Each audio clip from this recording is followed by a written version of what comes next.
We will not be intimidated, and we will not stand down. 中美关系在美国副总统彭斯的对华政策演讲后降至冰点。美国害怕中国崛起吗？美国主流社会如何看待中美关系？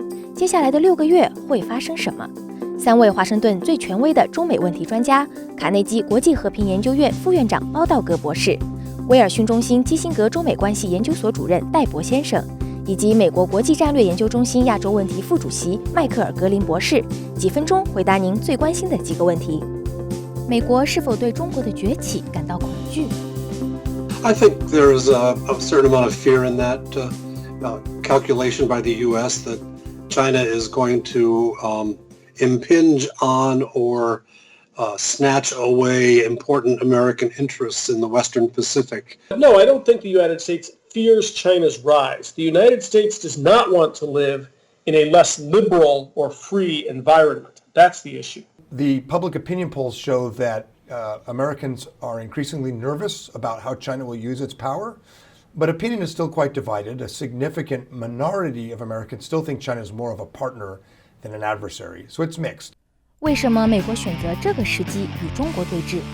So in a series of different areas under Xi Jinping, the Chinese side has taken a much more ambitious and zero-sum approach to Asia and America's role in Asia. And that has really created a consensus in Washington that the U.S. has to push back. It used to be 4 or 5 years ago that people in my think tank, CSIS, were called hawks, but now we're considered moderates, and pretty much every think tank, conservative or liberal, is warning that what's happening now is too much from China.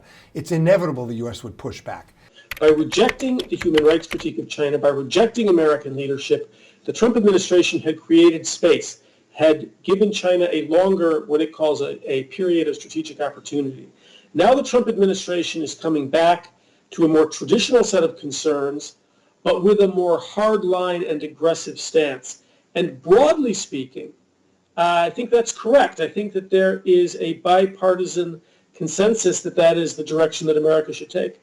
We have today a bipartisan consensus, Democrats and Republicans, and a consensus within the Congress, both houses, and across the government. This consensus is that China has been pushing hard to deny American businesses opportunities inside China and moving backwards politically, and at the same time is moving outwards geographically and militarily outside China in its neighborhood.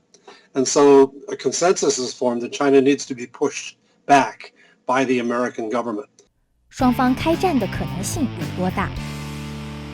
It's low. Very, very hard to imagine. Very unlikely. It would primarily come about because of miscalculations, say in South China Sea or East China Sea, that then escalated. But again, both sides are aware of these dangers. They know this, and they're trying to avoid it. I think a hot war is very, very hard to imagine. Not impossible, but the tendency since 1945 is that countries with nuclear weapons do not go to war with each other. Well, I'd say very unlikely, 1% maybe, but it is more likely than it was 2 or 3 years ago. 现在是新冷战的开端吗？ Absolutely. I think the American government intends to mark this as the trumpet sound of a new Cold War under the administration now in office. And new Cold War isn't it. We haven't quite hit on it. This is unprecedented. There is no precedent for China, the United States, or the world for this kind of contentious relationship with global supply chains in this technological environment. This is new. It's a new kind of Cold War. It is a new chapter in U.S.-China relations. So there is a new look. It's a kind of soft Cold War, but still very much cooperation and interdependence are major, major features of U.S.-China relations. 你预测接下来的6个月会发生什么？ And so I think that the next thing that we're waiting for is to see whether there are differences in policy. And China also hasn't figured out how to respond. They're still using their old playbook. Oh, this is Cold War thinking. We need to be, to interact with each other in a constructive way. China doesn't have any ideas about how to deal with this. but they will form new concepts. They will have new policies. China will respond. Well, I think that's going to intensify. The U.S. will make it very difficult for Americans to do business with China, and they will try to force American firms to delink their economic connections with China, and they'll try to get friends and allies around the world to do the same thing.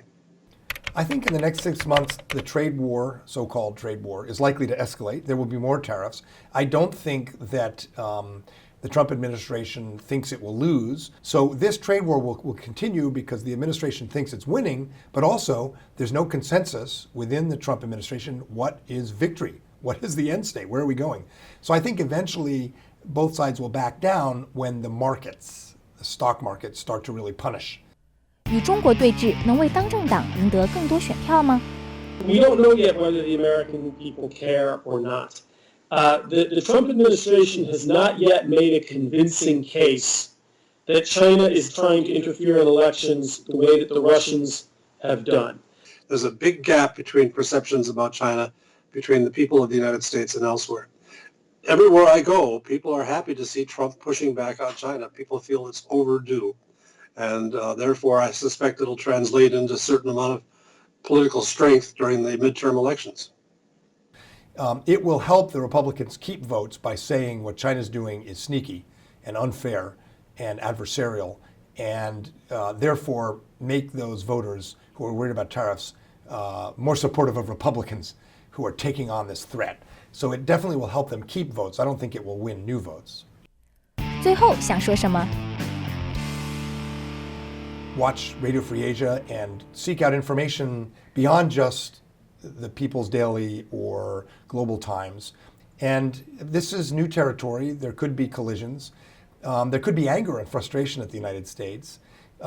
It would be good for all people of China who care about China's place in the world to look at this from different angles. In fact, while America has played a huge role in China's rise and therefore cannot be accused of trying to contain China, in fact, most of China's benefits are due to the hard work of the Chinese people, and I think that it would be wise to say that. His description of the history of Chinese development simply won't ring true even to Chinese who support Pence's views in other ways.